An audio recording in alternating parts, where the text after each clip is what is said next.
Les différents degrés de possession et d'entrave. Alors je me suis mis en costume, en chemise, cravate, parce qu'avec ce genre de sujet, bah, faut pas rigoler. Faut pas rigoler, ça peut pas être pris à la légère. Ça s'adresse quand même à des gens qui ont l'habitude des choses classiques et courantes, et de certaines gravités. Non pas que ça soit considéré ou réservé à une élite, hein, c'est pas du tout ça. C'est qu'il y a des risques.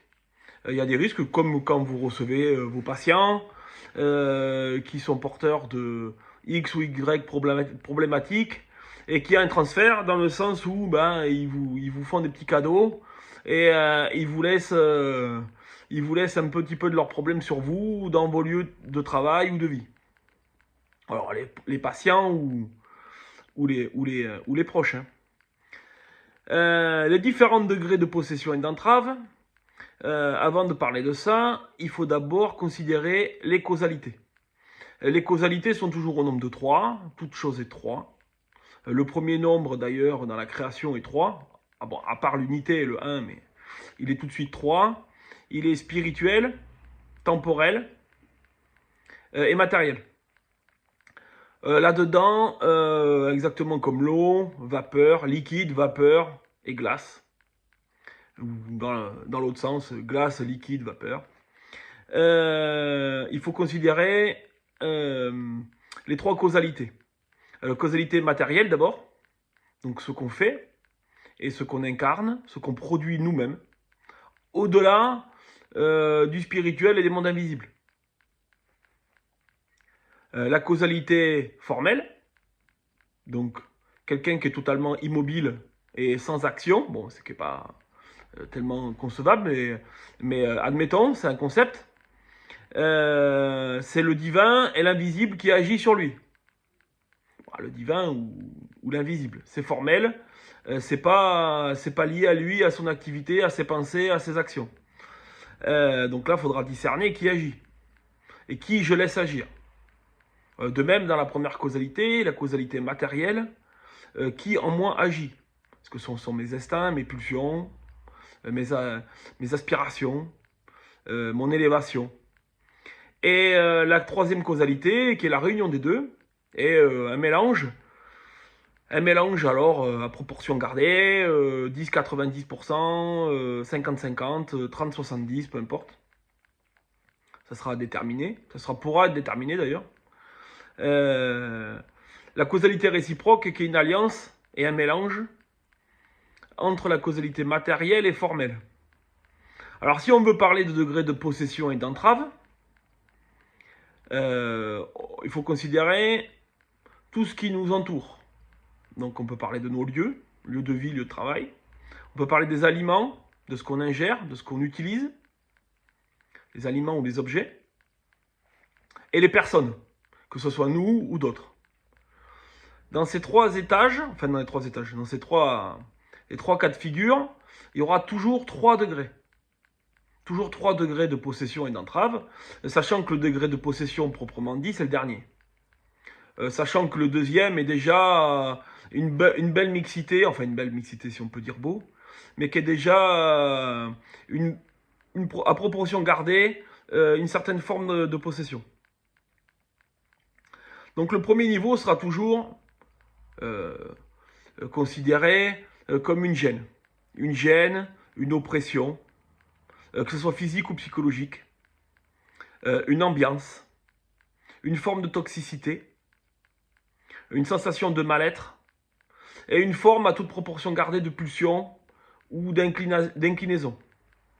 Alors c'est-à-dire que pour les lieux de vie, pour ceux qui ont des sensibilités ou pas, voilà, un état d'épanouissement plus ou moins important en fonction du lieu de vie, d'oppression, d'angoisse. De toxicité aussi par rapport à la lumière, à l'aération. Faut prendre en considération tout, hein, bien sûr. Pour les aliments, c'est pareil, en fonction de leur nocivité. Alors bon, on peut pas parler de possession hein, pour des aliments. On peut parler de possession pour des lieux. Il y a des lieux qui sont possédés. dans le sens où le premier degré, ça sera des gènes, et le deuxième degré, des comportements.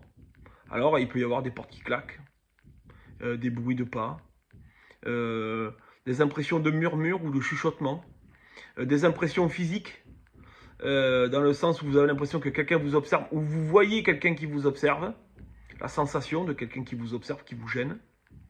Et alors le troisième degré, la possession, ben là, le lieu n'est plus lui-même. Le maître des lieux, pour les lieux, hein, le maître des lieux et l'esprit des lieux eux-mêmes sont dépossédés de leur mission, ou sont même infestés directement, et se retournent contre les propriétaires et les occupants. Et alors là, ben, il peut y avoir des objets qui bougent, voilà, manifestations diverses et variées. On peut imaginer le pire, sachant que le pire, en tout cas ce qu'on voit dans les films, peut se produire, c'est très rare. Hein, donc Gabriel Amorce, le exorciste historique du Vatican pendant une vingtaine, trentaine d'années, le disait, ce sont des phénomènes qui correspondent à peu près à 5%, moins de 5% de la totalité de ce qu'il fait, de ce qu'il rencontre. Donc c'est très très rare. Alors on ne pourra pas parler pour les lieux de causalité réciproque proprement dit, c'est-à-dire que le lieu ne va pas induire de lui-même une matérialité dans la possession. On peut faire le parallèle pour comprendre avec les personnes. Il n'y aura pas un mélange de psychiatrie ou de psychologie défaillante avec une possession. Ce ne sera pas un mélange des deux. Pour les lieux, c'est un ensemble de choses qui sont consécutifs de tout ce qu'a subi le lieu. Des traumatismes, des événements traumatisants, des mémoires dans le lieu. Et ainsi, une forme de possession et d'infestation, une infestation plus ou moins grande, plus ou moins toxique et nocive, plus ou moins grande et toxique et nocive, mais qui ne pourra pas être fonction du lieu lui-même. Bon, alors de manière très très très rare, mais tellement rare que bon, en parler. Pour les aliments, à part nuire et induire des comportements ou des gènes, on ne peut pas parler de possession de troisième degré. Pour les personnes, le premier degré, donc toujours 3 degrés, hein, premier des sensations de gêne, d'oppression physique, d'ambiance, de toxicité, sensation de mal-être, des pulsions mais de moindre importance. Alors une pulsion au sens de la définition, hein.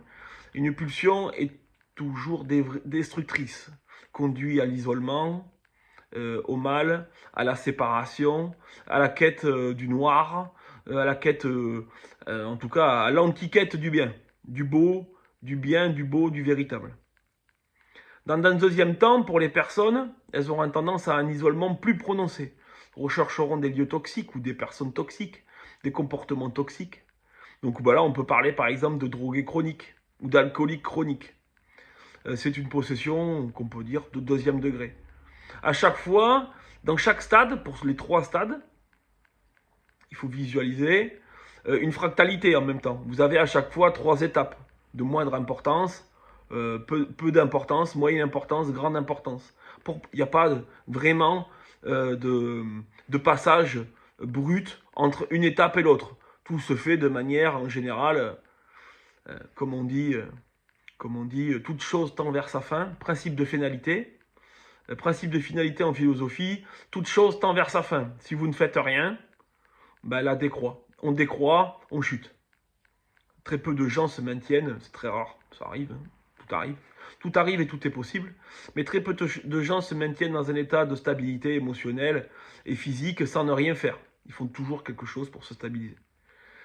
Alors voilà, ce deuxième degré de possession, ça sera plutôt une entrave. On ne peut pas parler de possession proprement dit là. Mais ça sera une entrave de manière un peu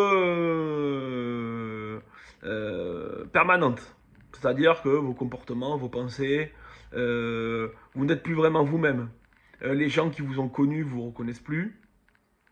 Alors ça peut être, attention, hein, il faut discerner.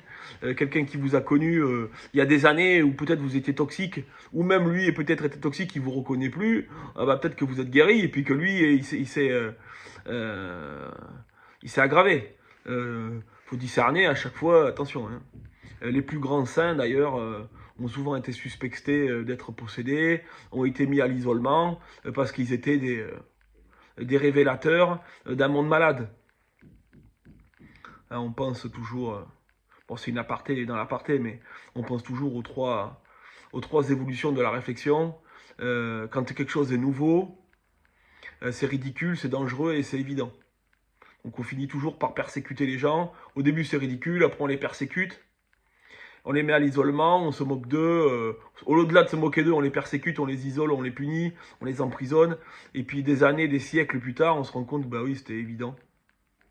Pourquoi on n'y a pas pensé plus tôt?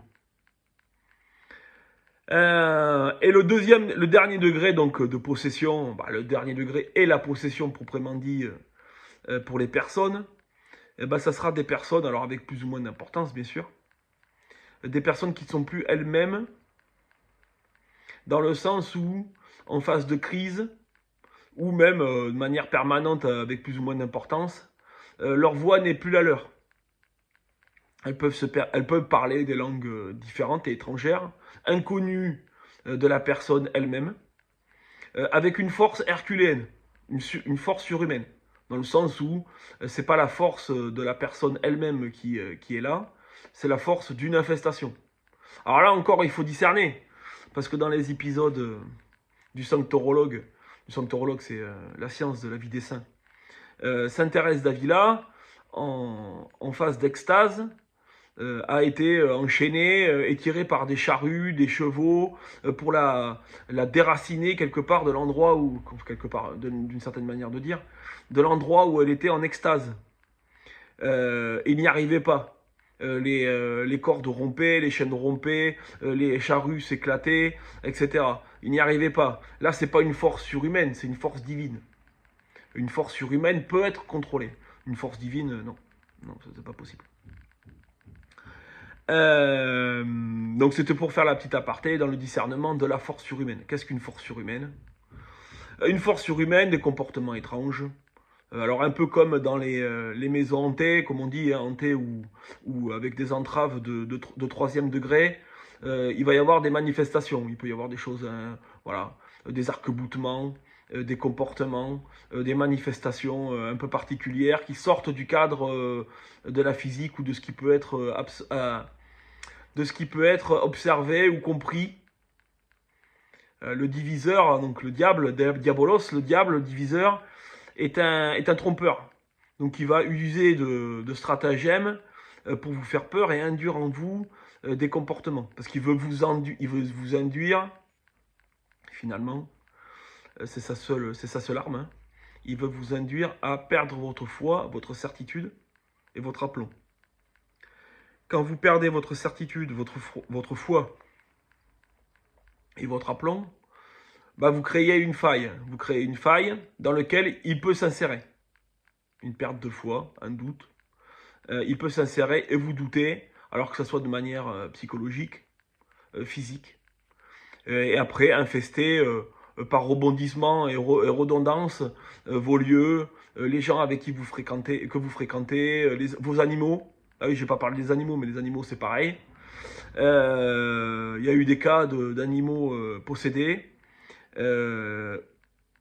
avec des maladies. Alors maintenant c'est connu, les comportementalistes le savent, des maladies psychiatriques ou psychologiques animales, plus des infestations, mais qui seront surtout dues à des comportements déviants de maîtres ou des ambiances toxiques de lieux. Voilà. Donc, je mets en garde particulièrement. Ben voilà, enfin, je mets en garde ou je ne mets pas en garde. Chacun est assez grand pour savoir ce qu'il a à faire. Tout le monde est souverain et légitime dans son royaume.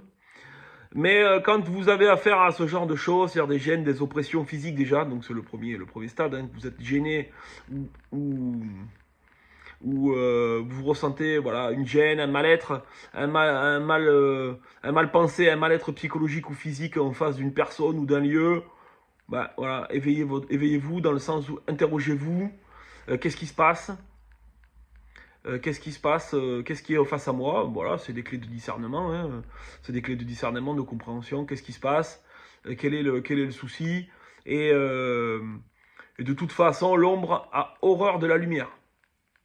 Voilà, un grain de foi dans ce monde et en face d'une situation et, euh, et comme de la javel dans un pot de bactéries. Et puis bien sûr, plus les possessions, les degrés ou en tout cas les stades où les d'infestation seront importants, plus l'entrave sera grande, mais en même temps, d'une certaine manière, j'ai envie de dire, moins ça sera inquiétant et dangereux, puisque quand le mal se révèle à lui-même, de lui-même et d'une certaine manière à lui-même, finalement il est démasqué. Il est démasqué et il n'a pas grand-chose à dire. Il est souvent ridicule. Il est très souvent ridicule. Il utilise toujours les mêmes stratagèmes, les mêmes ruses. Voilà, donc le manque d'amour, le manque de pardon, qu'on se soit pour soi-même ou les autres. Le désamour, que ça soit d'une manière générale ou physique.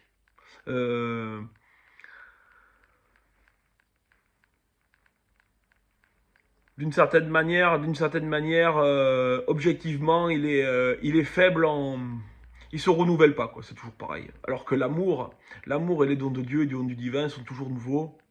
Comme dit le Christ, et voici que je suis venu rendre toutes choses nouvelles, et voici que toute chose devient nouvelle. Moi, avec le démon, avec le mal, c'est toujours pareil. C'est un peu ridicule d'ailleurs, toujours un peu, voilà. Je vous souhaite donc bon discernement, de bons exercices. Je pensais donc poster cette vidéo à date régulière le jeudi. Et puis bon là, l'inspiration était venue pour le faire. Donc peut-être que j'en posterai une deuxième dans la semaine. Je vous souhaite une bonne continuation. N'hésitez pas à me dire ce que vous pensez dans les commentaires. Il faut commenter sur Facebook. Les commentaires sur YouTube sont désactivés pour éviter les trolls. Mais mettez-le sur Facebook. Comme ça, on verra. Voilà, on pourra échanger ou même en privé. On pourra échanger sur les différents outils. Les outils de discernement et de nettoyage et de soins pour les différentes phases, les différentes possibilités. Me vient une dernière chose qui me semble avoir oublié. Pour les aliments, mis à part leur toxicité, le manque d'amour dont ils ont été l'objet pendant leur évolution, parce que ils ont été plantés de manière intensive avec des produits toxiques, etc. Il y a aussi les sortilèges, dans le sens où les pesticides sont porteurs de codes de mort. Alors on pense au QR code, on pense au code barre aussi, avec le fameux 666. Sont porteurs de codes et de sortilèges qui sont quelque part des sceaux. Des sceaux et des marques, non pas de bénédiction mais d'entrave. Et à chaque fois que par exemple vous avez un aliment qui n'est pas porteur de germes ou de graines, par exemple des oranges OGM sans pépins, des fruits qui ne sont pas porteurs de fruits, de semences en tout cas, on peut dire que mesurez l'énergie bovise du fruit ou du légume en question, vous serez surpris, ça vibre moins que l'eau du robinet. Et pourtant l'eau du robinet avec le chlore, c'est pas fameux. Il y a déjà quelque chose de l'ordre de la gêne et de l'oppression, de la toxicité. Je vous souhaite une bonne continuation, de bons exercices et au plaisir pour de nouvelles vidéos.